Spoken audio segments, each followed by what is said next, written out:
Ô miền mùa à, nhìn nói anh kia đỗ, ta mang đỗ ta lò béo, dẻ suy,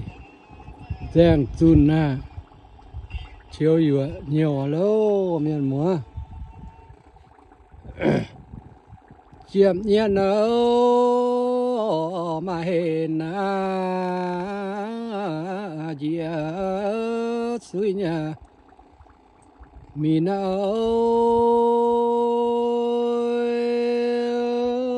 khỏi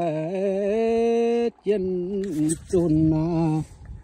đoan suy mình biểu vợ thái nhẹ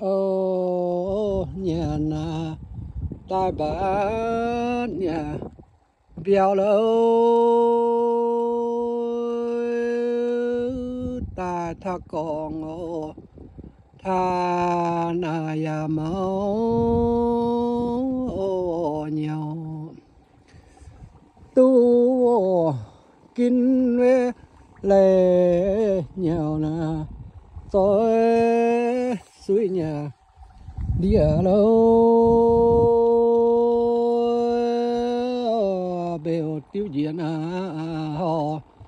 nhiều mẹ ô tham ô nàng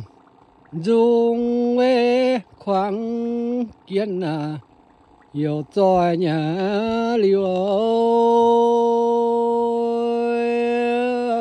chào không ở khoáng rồi quen đô mình yên tao về tiêu tiêu can quen ơi yam kín lệ nhau tại khi là kèn ôi dù về phải làng